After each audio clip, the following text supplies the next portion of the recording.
चिड़िया के दो बच्चे थे। उन्होंने अभी नया नया ही उड़ना सीखा था, इसीलिए उन्हें उड़ने का बहुत शौक था। बड़ी और छोटी, मैं जा रही हूँ भोजन लेने और आप घोंसले में छुपकर बैठ जाओ और मेरे पीछे से उड़ने की कोशिश ना करना। मम्मा मम्मा, जब आप भोजन लेने जाती हैं तो बड़ा भाई इस पेड़ से दूसरे पेड़ पर जाता है और मेरी रोकने पर भी नहीं रुकता। झूठ मम्मा झूठ, ये तो खुद ऐसा करती है और नाम मेरा लगा रही है। तुम दोनों लोगों में से कोई को बाहर नहीं निकलना। जो बाहर निकलेगा उसे मैं रंगीन पक्षी से इंजेक्शन लगवा दूंगी। ऐसा कहते हुए मम्मा चिड़िया भोजन की खोज में चली जाती है। गुड़िया, तुम हमेशा मेरी शिकायतें लगाती हो मम्मा से, तो तुम क्यों घोंसले से बाहर जाते हो जब मम्मा भोजन लेने के लिए जाती हैं? वो तो मैं आज भी जाऊंगा, और अगर तुमने आज मम्मा को बताया तो मैं झूठ से बना के इतनी बातें मम्मा को बताऊंगा कि वो फिर तुम्हारी पिटाई हो जाएगी आज।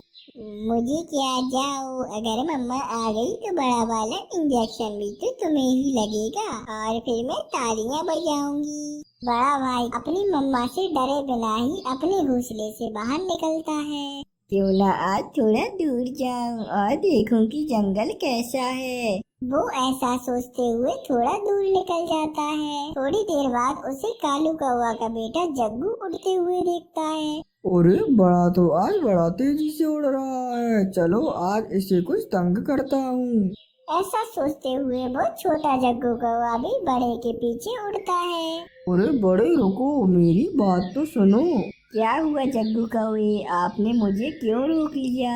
अरे मैं एक पहाड़ की तरफ जा रहा हूँ, मेरे साथ चलो। वहाँ एक बहुत ही स्वादिष्ट फल है, मैं तो रोज खाने जाता हूँ, आ जाओ अगर खाना है तो। मुझे मीठे फल बहुत पसंद है, क्या वो फल मीठा है? अरे मीठा, बहुत मीठा है वो फल। मेरी मम्मा के घर आने से पहले पहले हम लौट कर आ जाएंगे क्या? अरे हम यूं गए और यूं आए। ऐसे ही जग्गू बड़े को साथ लेकर पहाड़ों की तरफ चला जाता है। अरे आज बड़ा तो कुछ ज्यादा ही दूर चला गया है और अब तो मम्मा भी आने वाली है। ना जाने ये बड़ा मम्मा की बात क्यों नहीं मानता।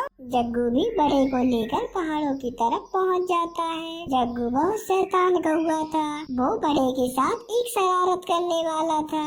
अरे जग्गू भैया, कहाँ है वो फल? अरे वो तो है सामने, वो जो हरे रंग का फल है ना, वो बहुत मीठा है, चलो खाएं। फिर जग्गू बड़े को एक कैक्टस के पास ले जाता है। ऐसा कहकर जग्गू दूसरे कैक्टस के पास जाकर उसे खाने का नाटक करने लगता है। अरे खा बड़े, ये बहुत मीठा है। अरे परंतु मेरी मम्मा तो कभी ये फल घर लेकर नहीं आई। अरे मुझे क्या पता तुम्हारी मम्मा क्यों ये फल घर लेकर नहीं जाती। अगर तुम्हें नहीं खाना तो मत खाओ, तुम्हारे वाला भी मैं ही खा लूंगा। फिर जैसे ही बड़ा कैक्टस में अपनी चोंच मारता है तो उसकी चोंच पर दो बड़े बड़े कांटे लग जाते हैं। अरे ये तो बहुत कड़वा है, मेरी चोंच भी घायल हो गई है, अब मुझे दर्द हो रहा है। अरे उल्लू बनाया, बड़ा मजा आया कि अब ये कांटे तो तुम्हारी मम्मा ही निकालेगी और करेगी तुम्हारी खूब पिटाई। अरे ये कौवा मुझे पागल बना रहा था, मुझे बहुत दर्द हो रहा है और मम्मा को अगर पता लगा तो वो मुझे बहुत मारेंगी। गुड़िया बेटा, बड़ा कहाँ है? मम्मा जब आप गई तो बड़ा उसी समय निकल गया था और अभी तक घर नहीं आया। गुड़िया बेटी, आपने रोका नहीं भाई को? मैंने रोका, बहुत रोका, परंतु वो मेरा कहना ही कहाँ मानता है। ऐसे ही बड़ा भी घर लौट आता है, उसकी चोट से तो खून बह रहा था। बड़े, आप कहाँ गए थे और आपकी चोट से खून क्यों निकल रहा है? मम्मा सॉरी मम्मा, मैं उड़ने के लिए गया था, तभी उस छोटे कौवे ने मुझे एक फल खाने के लिए कहा, जिसे खाते ही मेरे मुंह में कांटे चुभ गए हैं। मम्मा मुझे बहुत दर्द हो रहा है। बड़े बेटा, ये तो कैक्टस के कांटे हैं, अगर इन्हें बाहर नहीं निकाला तो इन्फेक्शन बढ़ सकता है। आप चलो मेरे साथ, हमें रंगीन पक्षी के पास जाना होगा। मम्मा मम्मा, बड़े को जग्गू कौवा ने उल्लू बना दिया और अब आप बड़े को बड़ा वाला टीका भी लगवाना। मम्मा मम्मा एक बार, बस एक बार माफी दे दे, फिर मैं घर से कभी बाहर नहीं जाऊंगा। मम्मा मेरी टीका ना लगवाना। ये तो अब बुलबुल दी ही बताएंगी। आप चलो मेरे साथ। फिर मम्मा चिड़िया बड़े को साथ लेकर रंगीन पक्षी की तरफ जाती है। ये कैक्टस के कांटे बहुत जहरीले होते हैं, मैंने कांटे तो निकाल दिए। बुलबुल दी दर्द की दवा भी दे दे। अब मुझे पेन किलर इंजेक्शन लगाना होगा। नहीं मम्मा, मुझे इंजेक्शन मत लगवाना, मैं फिर कभी ऐसा नहीं करूँगा। और मम्मा मेरा दर्द भी रुक गया है। रंगीन पक्षी रहने दे, टीके का तो नाम ही सुनकर बड़े का दर्द रुक गया है। अगर फिर कभी अपनी मम्मा को बताए बिना घर से बाहर गए तो वो सामने देख लो, वो इंजेक्शन मैंने तुम्हारे लिए ही रखा है। फिर मम्मा चिड़िया बड़े को लेकर घर वापस आ जाती है और बड़ा भी सोच लेता है कि अभी वो बड़ा नहीं छोटा ही है और वो हमेशा अपनी मम्मा का कहना मानेगा। छोटे कौवे ने उसे बड़ा सबक दिया था। कालू भैया, आप बिजली बहन से पूछ लें कि वो इसका क्या बोलने वाली हैं। तभी मैं तरबूज के बीज ज्यादा लाऊंगी। अरे बिजली को भी तरबूज बहुत पसंद है, तुम तरबूज के ही बीज ले आना। ठीक है, अब मैं शाम तक बीज ले आती हूँ। चिड़िया और कालू ऐसे बातें कर ही रहे होते हैं कि तभी वहाँ पर कबूतर आ जाता है। अरे चिड़िया, तुम हमेशा अच्छाई करती हो, क्या तुम भूल गई हो पिछली बार इन्होंने तुम्हारे साथ क्या किया था? नहीं कबूतर भैया, मुझे सब याद है। अगर हम छोटी छोटी बातों को दिल पर लगाएंगे तो हम कभी अच्छे पक्षी नहीं बन पाएंगे। अरे चिड़िया, पिछली बार चाहे कुछ भी हुआ हो, इस बार मैं बीजों के पैसे पहले दूंगा। ये बात सुनकर चिड़िया खुश हो जाती है। उस कबूतर की बड़ी चोंच चलती है। अगर मैं वहाँ पर होती तो मैं बताती उसे कि बिजली कब्बी के बारे में कैसी बोलते हैं। अरे बिजली, इस बार चिड़िया को रुपए दे देना, हम हर बार उसे रुपए नहीं देते हैं और बीज ले लेते हैं, ये बहुत गलत बात है। हाँ हाँ दे देंगे, और चिड़िया को इस बार रुपए भी दे देंगे, पहले बीज तो मिल जाने दो। अरे कालू जी, आप आराम से लेट जाओ, मैं खेत पर जाती हूँ और उसमें पानी लगाकर आती हूँ, फिर शाम को बीज भी बोएंगे। फिर कालू कौवा अपने घोंसले में लेट जाता है और बिजली कब्बी वहाँ से चली जाती है। फिर क्या था, बिजली कब्बी अपने घर से सारा रुपए उठाकर जमीन के नीचे छुपा देती है। इधर कालू कौवा घर पर तो बिजली कब्बी का इंतजार कर रहा होता है। अरे शाम हो गई है, चिड़िया भी बीज लेकर आ गई होगी, पर बिजली जी तो अभी तक घर नहीं लौटी। तभी बिजली कब्बी भी वहाँ पर आ जाती है। अरे बिजली, इतनी देर तुमने कैसे लगा दी? मैं तुम्हारा इंतजार कर रहा था इतनी देर से। अब जल्दी से मुझे 780 रुपए दे दो, मैं चिड़िया के घर से बीज लेकर आता हूँ। तभी कौवे अपने संदूक में पैसे देखती है, परंतु संदूक में तो अब एक भी रुपया नहीं था। कालू जी, लगता है सारे रुपए खत्म हो गए हैं, अब घर में रुपए नहीं है। क्या कहा? कुछ ही दिन पहले तो मैंने रुपए देखे थे इस संदूक में, फिर आज कहाँ चले गए? आपका मतलब क्या है? क्या मैं रुपयों को खा जाती हूँ? अरे जब घर में इतने खर्चे होंगे तो पैसे तो खर्च होंगे ही। अरे तो ठीक है, जैसे ही अपने पास पैसे हो जाते हैं फिर चिड़िया के यहाँ से बीज लाएंगे। आपको नहीं जाना हो तो मत जाओ, मैं जाती हूँ और चिड़िया से बीज लेकर आती हूँ। चिड़िया बहन, घर में पैसे खत्म हो गए हैं, आप मुझे तरबूजों के बीज दे दें। जैसे ही पैसे आएंगे तो मैं सबसे पहले आपके ही पैसे दूंगी। परंतु बिजली बहन, कालू भैया ने तो बोला था पैसे पहले देंगी और बीज बाद में लेंगे, फिर आप उधार क्यों मांग रही हो? हाँ हाँ चिड़िया बहन, कालू तो अभी भी ऐसा बोल रहा है, लेकिन क्या है, मैंने पानी लगा दिया है अपने खेत में, अगर बीज नहीं डाले तो सारा खेत सूख जाएगा। तभी मीनू चिड़िया उस कब्बी को तरबूज के बीज दे देती है और बिजली कब्बी खेत में जाकर सारे बीज बो देती है।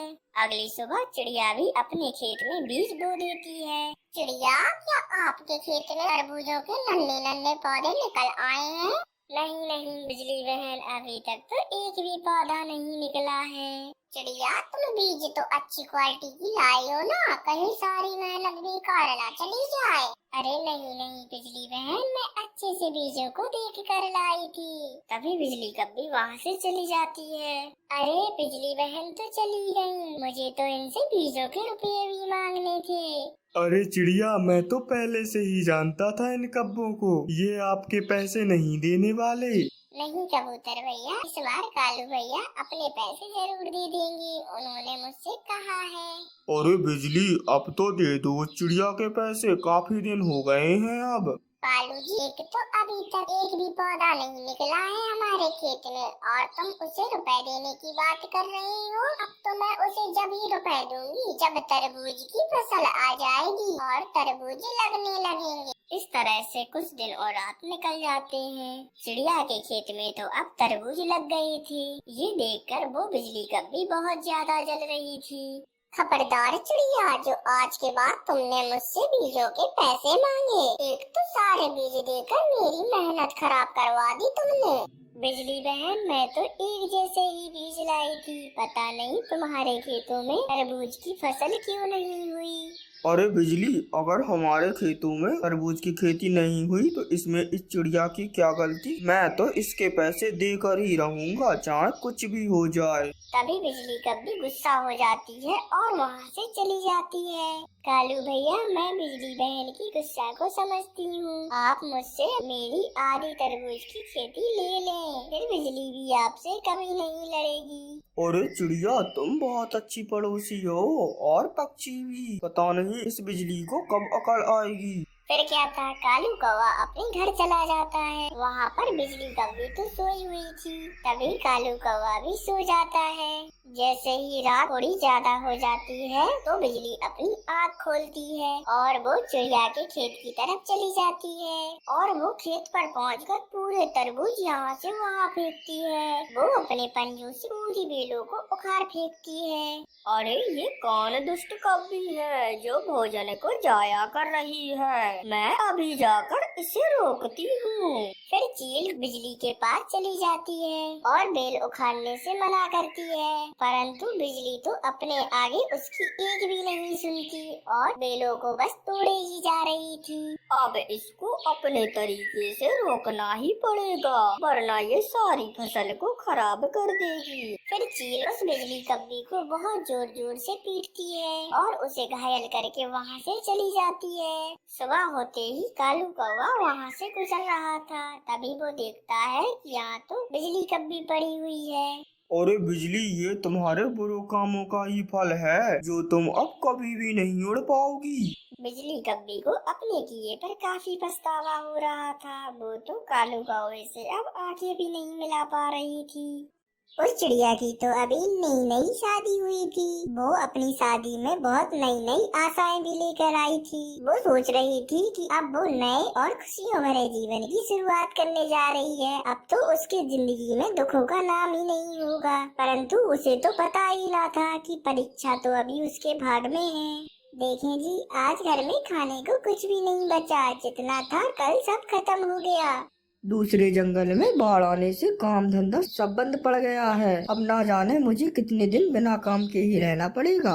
ऐसे कैसे चलेगा, अब तो हमें और भी जरूरत है पैसों की। आप चिंता ना करें, भगवान कुछ न कुछ अच्छा ही करेगा। और ऐसे ही कुछ दिन और कुछ रातें गुजर जाती हैं। तभी अचानक से उनके घर पर दस्तक होती है।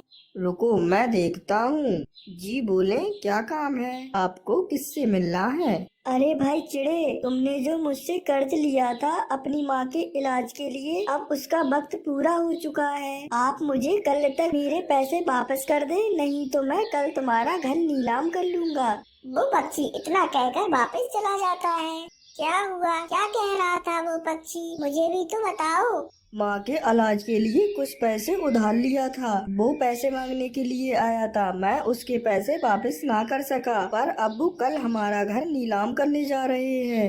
ये सुनकर तो मम्मा चिड़िया की जैसे जान ही निकल जाती है, परंतु फिर भी वो अपने पति को हौसला देती है। आप दिल छोटा ना करें, हम फिर से नया और एक अच्छा सा घर बना लेंगे।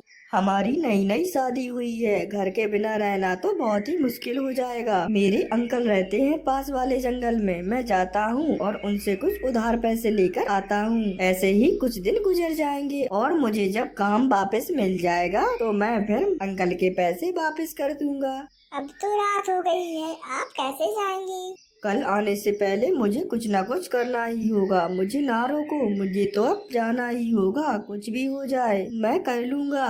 फिर ऐसे ही वो मानव चढ़ा दुखी दिल के साथ अपने घर निकल जाता है। अभी वो तालाब के पास पहुंचा ही था कि तेज हवा के साथ साथ आसमान पर गहरे बादल भी आ जाते हैं और साथ ही बारिश भी शुरू हो जाती है। ऐसे ही कुछ देर बाद बिजली उस मानव चढ़ा के ऊपर आकर गिरती है और वो सारे दुख और गमों के साथ वहीं पर अपने प्राण त्याग देता है। अगली सुबह तोता उसे मरा हुआ देखकर उसके घर चिड़िया को बताने के लिए जाता है। चिड़िया, जब रात तूफान आया तो तुम्हारा पति तालाब के पास क्या करने गया था? वो अपनी बुआ के पास जा रहे थे कुछ रकम उधार लेने। चिड़िया, आपके लिए एक दिल दहलाने वाली खबर है। जब मैं सुबह तालाब के किनारे गया तो मैंने देखा कि मानव चिड़ा वहाँ पर मरा पड़ा है। नहीं तोते भैया, वो मुझे ऐसे दुखों में छोड़कर नहीं जा सकते। चिड़िया, मुसीबत को तो मानना ही पड़ता है। ऐसे ही ये सब बातें बताकर तोता वहाँ से चला जाता है। फिर उसी दिन चिड़िया के घर की वो पक्षी नीलामी कर लेता है और चिड़िया को वो घर छोड़ना पड़ता है। वो बेसहारा होकर एक पेड़ पर बैठी हुई थी। ना उसके पास कुछ खाने के लिए था और ना ही कुछ पैसे थे और ना रहने के लिए घर था। रात भी अब होने ही वाली थी। आज रात में कबूतर भैया के यहाँ चली जाती हूँ, शायद वो एक रात अपने घर पर मुझे रख ले। ऐसे बैठे बैठे पूरी रात गुजारना तो बहुत मुश्किल है। और फिर चिड़िया तोते के घर की तरफ चली जाती है। भैया आपका बहुत बहुत धन्यवाद जो आज रात आपने हमें अपने घर पर रख लिया। अरे चिड़िया, इतनी बड़ी जिंदगी है तुम्हारी, ऐसे जीना तो बहुत ही मुश्किल हो जाएगा। तुम ऐसे इस समाज में कैसे जी पाओगी? मैं कोई न कोई काम करना चाहती हूँ जिससे मैं अपना नया घर बना सकूँ और मैं अच्छी और सच्ची पक्षी बन सकूँ। अगर आप सच में काम करना चाहती हो तो मैं आपके काम करने में आपकी मदद करूंगा। मेरे एक दोस्त की दूसरे जंगल में चूड़ियों की दुकान है। मैं अपने कजन से आपके लिए कुछ चूड़ियां ले दूंगा और फिर उन्हें बेचकर पैसे वापस कर देना। ऐसे आपको कुछ मुनाफा भी हो जाएगा।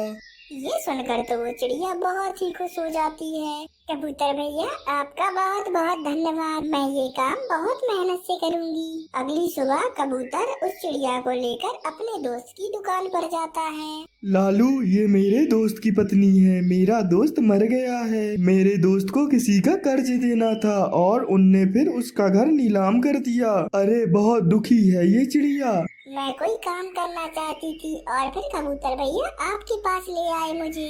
आप ये कुछ चूड़ियाँ ले जाए, आप इन्हें बेचकर इनका मुनाफा अपने पास रख लेना और दाम मुझे वापस करके और चूड़ियाँ ले जाना। और ऐसे ही आप जितनी ज्यादा चूड़ियाँ बेचोगी उतना ही ज्यादा मुनाफा होगा आपको। आप देखना मैं ये काम बहुत अच्छे से करूँगी। अरे चिड़िया, आप ये चूड़ियाँ ले और वापस चली जाए। मुझे यहाँ पर कुछ काम है, मैं तो कल वापस आऊँगा। फिर ऐसे ही चिड़िया वहाँ से कुछ चूड़ियाँ लेकर वापस चल देती है। वो पूरे जंगल में घूमती है। चिड़िया बहन रुकना, जरा मुझे भी तो दिखाओ कैसी हैं ये चूड़ियाँ। मेरी चूड़ियाँ बहुत अच्छी हैं और दाम भी बहुत कम है। जरा पहनाओ तो मेरे पंख में, मैं भी तो देखूं कैसी लगती हैं ये चूड़ियाँ मेरे पंखों में। फिर ऐसे ही मीनू चिड़िया की चूड़ियाँ पूरे जंगल में मशहूर हो गई थी क्योंकि वो तो घर घर जाकर चूड़ियाँ बेचती थी। चूड़ियाँ ले लो जी चूड़ियाँ, रंग बिरंगी सतरंगी चूड़ियाँ। वो ऐसे ही आवाज लगा लगा कर अपनी चूड़ियाँ बेचती रहती थी। फिर ऐसे ही कुछ दिन और रातें गुजर जाती हैं। कबूतर भैया मैं आपका एहसान कभी नहीं भुला सकती। अगर आप उस रात मेरी मदद ना करती तो मैं आज ना जाने किस हालत में होती। अरे चिड़िया, ये तो तुम्हारी मेहनत है। अगर आप मेहनत ना करती तो भला मैं